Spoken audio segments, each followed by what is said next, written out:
dream big, and then have that passion. Having the dream is absolutely important. You should start doing it on your own, and then little by little you will figure out a way to do it better.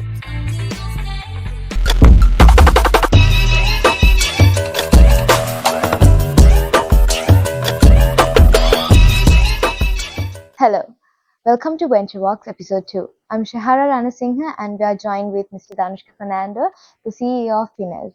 So, who is Danushka Fernando, Admira? Thank you, Shehara. So, to begin with, I would describe myself as someone who believes and someone who dreams. So, those two words would probably show in terms of who Dhanushka Fernando is. So, I've always been a believer and I've always been a dreamer, someone who believes that anything is possible, and someone who would dream that you can always go for your targets. So, that would probably describe who Dhanushka Fernando is, apart from several companies that I've founded and several companies that I'm heading. As a person, that would describe me. So, as you said, you dream big. So, can you share us with what your dream was when you first started and how it was evolved over time? Like, how do you think an entrepreneur should dream big? Like, how important do you think it is? Well, I think having dreams is important for any person. Just, I mean, for an entrepreneur, it's vitally important, I would say, because without a dream, without a vision, you really don't know where you are going to end up.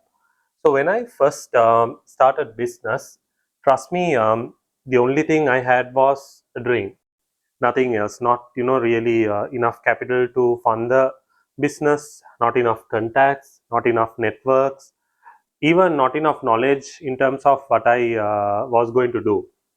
But I had a dream and I had a vision that someday I'm going to sort of make it big.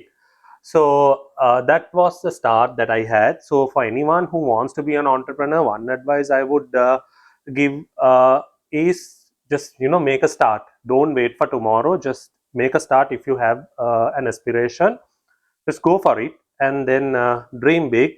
That will definitely propel you towards a success story one day. So, what beliefs did you what beliefs kept you motivated to pursue your dreams, especially during your challenging times? How did you overcome self-doubt and maintain your belief in your vision? So, for anyone who does a business, there are a few important things. One is the belief that you're going to make it someday, and the second thing is the sort of understanding that you're going to have in terms of the market. So, a lot of people just dive into entrepreneurship without having a proper understanding in terms of the market that they are going to serve. So, you need to do your research, you need to know your consumer. At the end of the day, it's not about what you like to sell, it's about what your consumer wants to buy from you, Shara. So, that's very important to have that understanding. So, for me, whenever I'm in doubt, I go back to the market, I go back to my customers. We talk to them, we ask them, what's working, what's not working. Is the offering strong enough? Is the offering good enough? If not, I used to take random walks at the PETA. That's a very good place to test a lot of things. You meet a lot of people at different caliber. At a different caliber, you meet, and then when you see how they buy certain things, how they bargain, how they seek for value in terms of buying the best product, you get a really good understanding about the consumer. And another good way is to travel.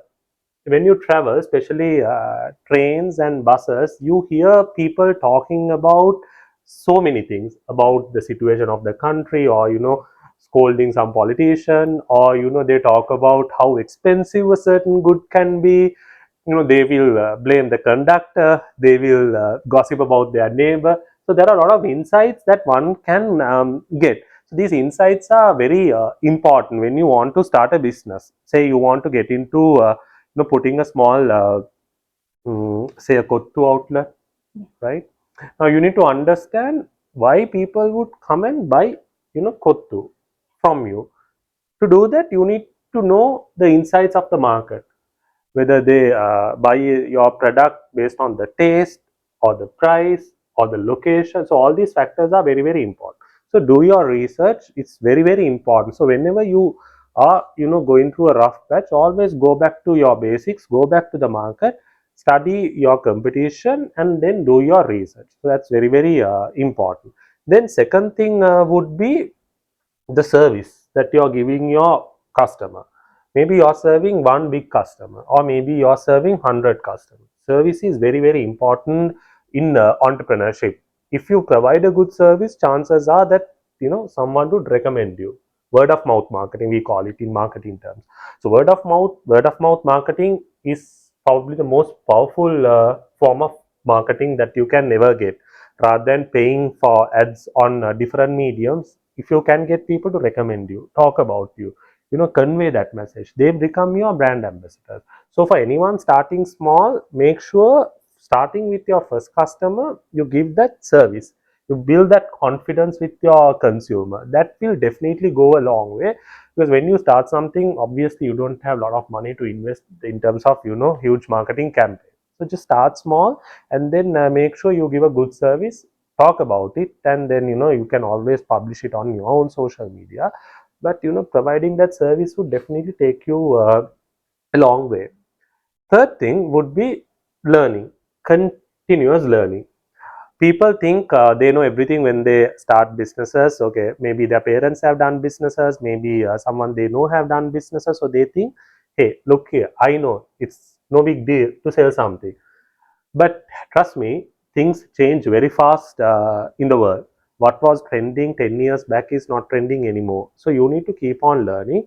Allocate at least 1 hour a day to learn something new, maybe a skill, maybe something relevant to your industry. Do your research and keep on learning. That will really, really come in handy if you want to be an entrepreneur.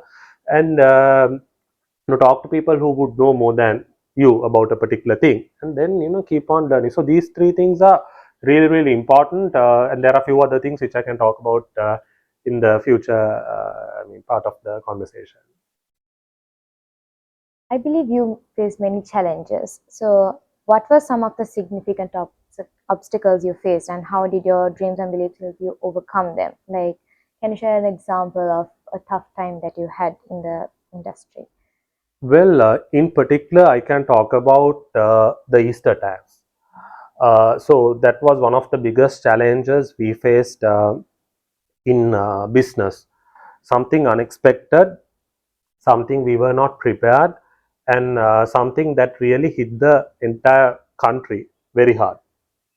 And we saw it impacted in a negative way for most of our consumers, their buying behaviors. They lost hope and confidence in the country. So when someone loses hope, the first thing they do is withdraw. Withdrawing as in they want to stop buying, they want to leave the country, they want to close down their businesses. So that was a really really tough period for business, and we were trying to come up with strategies in terms of, now what can we do? Can we lower our price? Can we go overseas? How do we retain talent? So these are all big problems, but I believe with challenges comes innovative thinking, and that's where you need to create your path to figure out a solution. Unless you're faced with a big obstacle or a challenge, you will not really think out of the box. So thinking out of the box, so that I took as a challenge to think out of the box. How can we diversify? How can we offer something different to the market? Can we go overseas? So that was one challenge. Then the second one is the most talk about one, the COVID. So with COVID again, just after Easter, we faced with another massive challenge. I mean, everywhere in the world, all industries had to face this challenge, and then no one was again certain how to handle it. So for about a year or so, we were trying to figure out, hey, what are we going to do now? How are we going to continue with our manufacturing? How are we going to provide remote working options for our people? And more than that, how can we ensure good mental health? So that itself was a really, really big challenge. Any entrepreneur, that I think is a big challenge for them to overcome. Your co-workers or your team's mental health. Uh, so they were going through really, really bad times. Some people were affected. They got COVID, and then their parents got COVID. At times their neighbors were having COVID, and then some of our workers got affected. So everything was a really, really big challenge. And again, taking positives from it, we introduced this whole idea of remotely working, how we get people to think differently. And our salespeople, I still remember, they were, that's the time they got into LinkedIn. They were exploring different platforms to connect with people. Earlier, it was face to face. People used to walk into the showroom and then make an order. But now, no one was doing it, so we had to figure out different ways.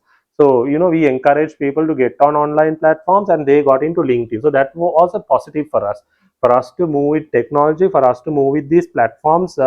Was another positive outcome that we took. Then another thing was how we track our vehicles. So earlier we did not really have a tracking system, but with COVID we had to ensure that IDs were given, passes were given, and then vehicles were tracked where they were going. So that was again another positive that we took from this challenge. And third would be safety. So ensuring safety, from wearing masks to sanitization, all that we really took it, even to our showroom spaces, even to this date. So that has been helpful for us to put down some strategies. So that's why I always say every challenge you take it positively, and there's something that you can always take out of from this challenge.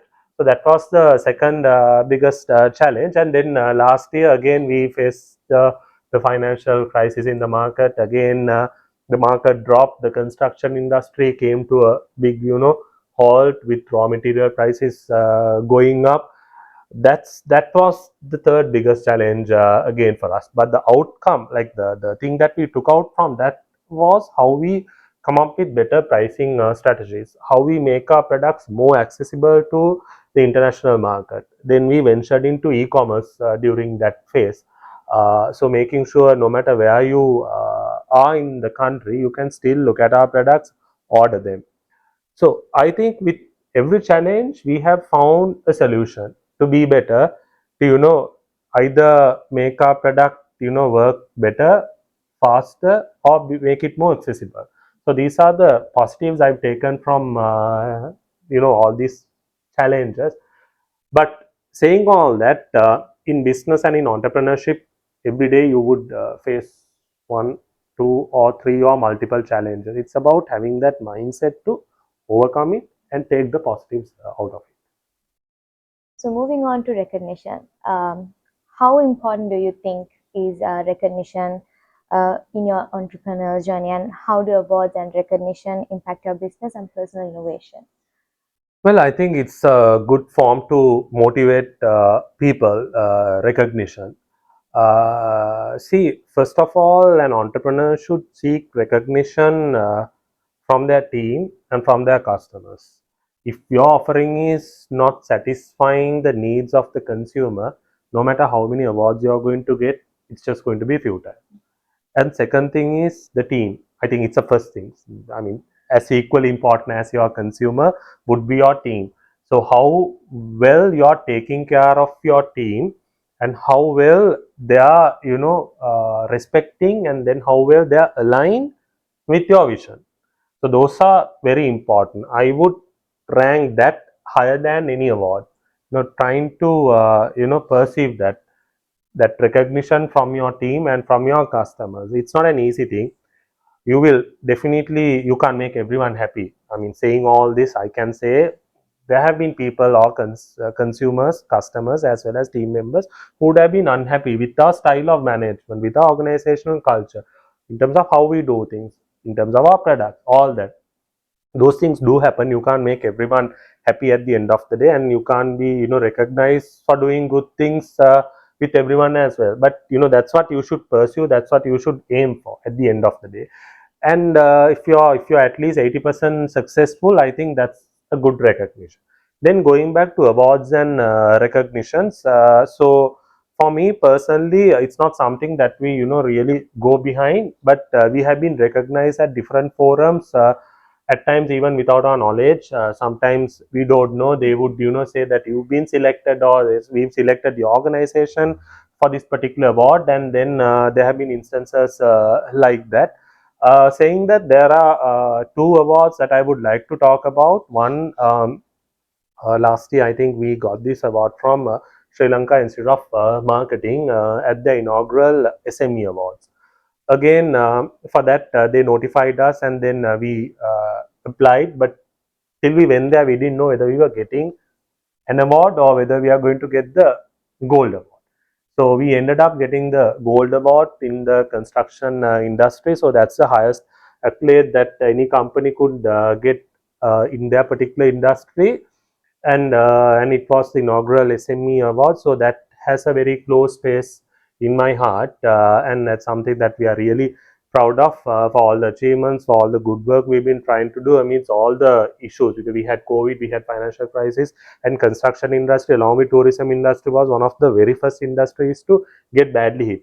So with that situation, for us to really go and win something big was something really satisfying. The second thing would be something that I won recently, 45 under 45. So that again was interesting award, I would say. They selected 45 people who are below 45 in different industries, and they recognize for their leadership, their management, and then for things that they have done in their industries. And again, there I did not know that I was going to get. So I was in the ceremony, and then I got the award. So that was really a nice surprise for me as well. So those two awards, I am really happy and proud. But at the same time, personally, I don't really go behind, and there are a number of awards we have missed actually because we haven't submitted our application, or we've not, been able to submit it on time with everything else that's happening. But as an organization, our aspiration is not really awards, but give that satisfaction and do something novel in the industry. So, based on your extensive experience, what advice would you give to aspiring entrepreneurs about the role of dreams and beliefs in their journey? Well, if you take any entrepreneur who have really made it big, people like Steve Jobs, people like Elon Musk, they all had a dream. They all believed in something. Steve Jobs once said that I believe in making a dent in the universe. So the meaning behind that is that he wanted to sort of do something completely novel when it came to their products. They introduced from iPod to iPad to Mac so many novel products to the market, and they wanted to make people's lives better. So that was his dream. You take Elon Musk. Now he wants to take human civilization to other worlds. So that's his dream. So with that dream, he does so many things, from Tesla, from that to spaceships to a lot of novel things that he would introduce to the market. So any entrepreneur, anyone globally, they would always go behind a dream. So similarly, for anyone who's starting small, and anyone needs to keep that in their mind, that every one of these people started small. They were, they never came from backgrounds where they were already big, or their parents were doing something at a global scale. You take Elon Musk, same story. You take Steve Jobs, same story. Bill Gates, same story. Mark Zuckerberg, same story. So these are big guys who are really making change happen worldwide. So none of these guys came from big backgrounds. They started small, but they had access to bigger markets. That's the difference. So in Sri Lanka, we don't have access to big markets. We are dealing with a very small market size. In terms of innovations, in terms of new things, it's limited. But having the dream is absolutely important. So anyone who's starting new, that is one thing. Just dream big, and then have that passion. So according to research, chances are higher for you to be successful as long as you're pursuing your passion. You might study something completely different. Now, if you take my background, it's marketing and IT, but my ventures doesn't really have a direct alignment to what I have studied. But what you study, you take that input and you apply it. Business is all about practical application. People at times they think I learned something, but I mean when it comes to practice, I can't do it the same way that I used to learn about it. That's a reality. So every single day you are learning something new, you are putting something into practice. You might have to go and sweep the floor one day, right? I mean, we have done that. I have done that, right? And even my team, right? You might have to load a good to a lorry, or you might have to work till midnight. So that's a reality. It's not hush push, it's not about just sitting and then, expecting things to magically happen. Nothing is going to magically happen. You have to create everything from scratch. It's the story of any entrepreneur. Even who has dreamed big, they would say, hey, I started it small and I went through the mill and I learned it the hard way. So if you are passionate and if you want to really, make it big, should do it. You should, start doing it on your own, and then little by little you'll figure out a way to do it better. That's the other thing for anyone who's aspiring to be an entrepreneur. Then I think earlier also I said to study the market and study the consumer. It's like two pyramids. You have your industry pyramid and then you have your consumer pyramid. As long as you're reaching higher in each of these pyramids, you're not going to make it big. You need to know your consumer, you need to know your market, your product strategies, your promotions, then how are you going to place your product, where are you going to sell your product. So those things are very important. And then unless you are a good salesperson, again chances are low for you to be a successful entrepreneur. Unless Shara, you believe in selling your product, you can't convince a third party to go and sell the product. So you need to first know how you are going to sell the product. In terms of Finez, this coffee table or this sofa, I should know how to sell this to the consumer. What's the value that we are going to bring into the market? Why it's different to any other product out there in the market? So that knowledge, product knowledge, is again an important factor to master for anyone who's planning to get into entrepreneurship. Maybe it's service industry or maybe it's a product industry. Then keep on learning and then apply that knowledge at a practical level.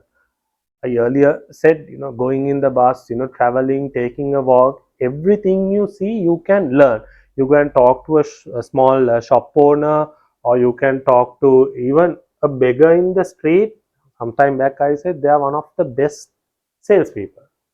Beggar. They know how to sell their solution. I mean, they know how to get money from you. They sell their emotions, right? That's what they sell, right? They don't have anything else to sell. They sell their emotion, right? Anesa mata kiyak hari denna, and they come and beg, and then you are giving them money. So you can learn something from them as well. That's another sales tactic.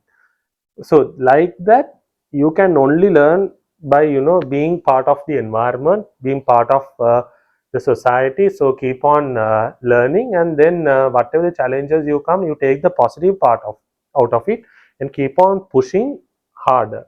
The moment that you hit a bottleneck, a roadblock, that's a chance for you to jump over it and then figure out a different path. Like you taking a walk in the jungle, you don't know what's going to be in front of you. You have to clear your path and you have to face the challenges, and you have to keep on believing in yourself that nothing is going to really take you down. And if you doubt yourself, definitely you're going to fall. For any entrepreneur, anyone who's aspiring, have that mindset, and that is, I think, more important than anything you learn, Shahara, having the right mindset. So we've come to an end of the episode. We would like to thank you for your inspiring words and your time, sir. Thank you, Shehara, and thanks a lot for inviting me and your club, Epit Kandy Entrepreneur Club as well. I want to thank you and the team as well. Thank you.